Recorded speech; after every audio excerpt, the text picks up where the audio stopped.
Star drifting has a good question there. How does one unattach oneself from the memory? Like with the soldier, what do you call that? Post-war trauma? That's a good question. That would have to be experienced completely. If you can't, if the experience, then there had to be one from from a wartime thing, didn't it? If the experience is experienced completely, there will be a no attachment to that which is done. However, that does not preclude this action that we are required to take nowadays, which is to kill other people. What could be taken to clear ourselves after the action of taking someone's life? I don't know. There would have to be a lot of clearing. There would have to be a lot of allowing for that to be perfect with someone. But essentially, if it is that you can allow that your entire life has been perfect and everything that you've done has been perfect, that will clear it. Now, not having ever killed anybody, I don't know about that, if that's what you're talking about.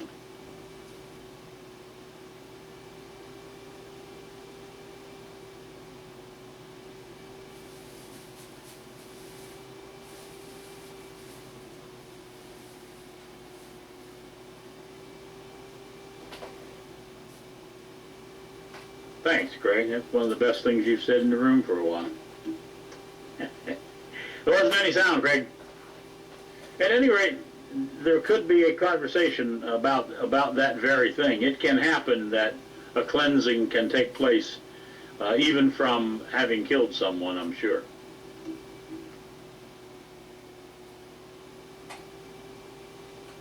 I think it's off of you now, Craig. Well, in the case of the post-war trauma victims, if you could say it like that, the problem is they keep reliving it, especially in their dreams. And while they have nightmares and they wake up, I guess is one of their biggest problems.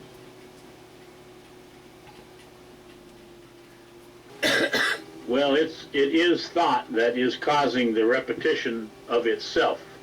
So thought can be used to clear itself of a process, if you will, that's needed for that.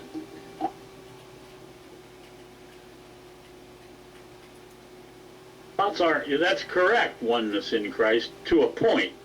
The thoughts that we have now are the unspoken thoughts from years and years ago, as we became polite and as we learned to lie, as our parents taught us to be a trained, conditioned robot, then more and more things that we needed to say get swallowed. They get held down, if you will. And sooner or later, in some manner or another, those thoughts come out. They come out. And in a certain sense, you could say that we're not responsible for them. But only until, and as long, hello, Philly Thabby, welcome to the room. Only until they're spoken. That's why in a relationship, I always suggest that people give each other permission to say anything that they need to say, because everyone is at the effect of this thing, stifled truth or stifled thought. We're trained to lie. We are trained to be liars, thieves, and cheats, and in order for that to be released, we have to be able to say whatever it is that we need to say with no repercussion, if it's possible. Now, to find a partner in your life that will allow that, perhaps that's pretty rare. Go ahead, Mystic. Thank you, Edward. Often it's heard in this room, it's said in this room about being liars, thieves, cheats, whores, etc.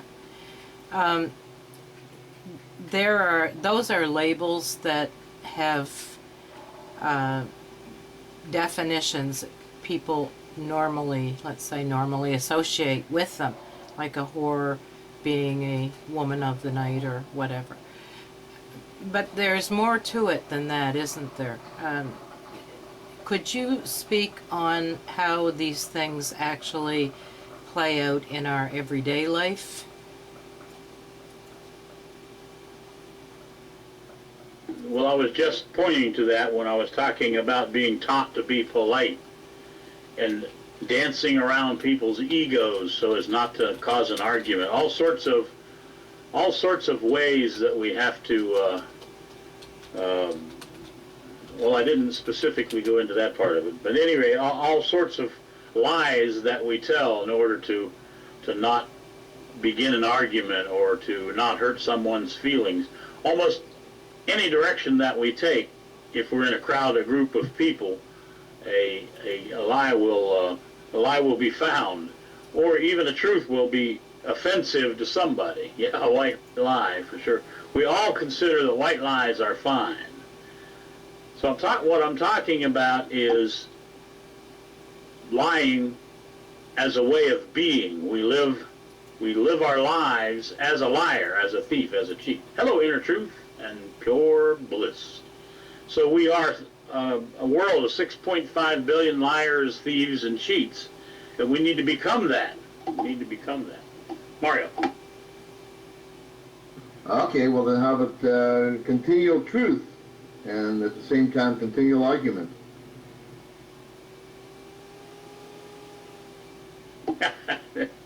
Well, if you have continual truth, there will be no argument. However, it will take some time for that to happen because we've been lying to each other for so long. The world's been lying to itself for so long that it'll take some time to clear one's mind, to get to that place that Mystica was asking about earlier, to emptiness, to the place of emptiness. Only when we have an empty mind will the arguments stop.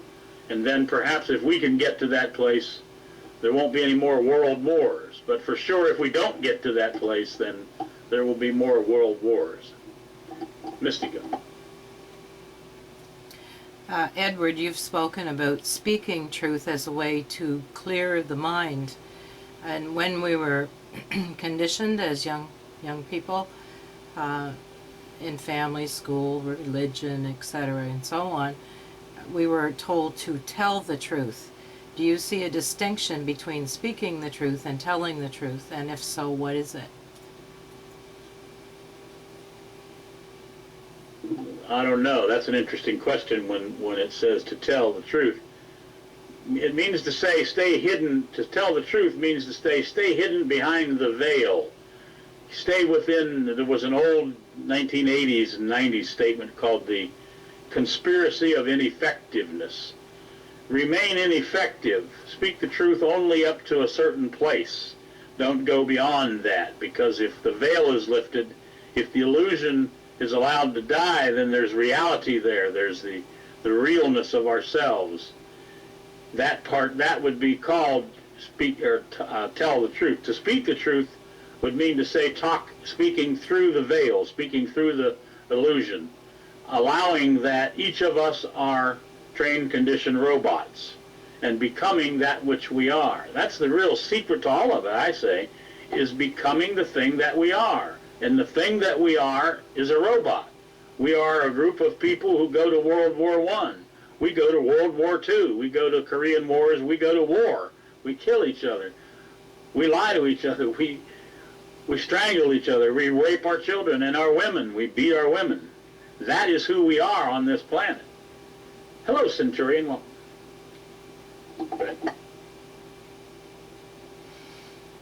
that's all right. Well, Star Drifting Dreamer, a.k.a. Seawind, said he's never hit a woman. I'll bet my last dollar that he's yelled at plenty of them and put plenty of them down and made them to feel rather inferior. But it doesn't really make any difference. If we are in a world that allows war, then we are the warring people. If we are in a world that allows children to be raped, then we are the raper. If we're in a world where killing and maiming takes place, we are the murderers. We are the maimers. It isn't them, it's us. We are, each of us are the world, all of it.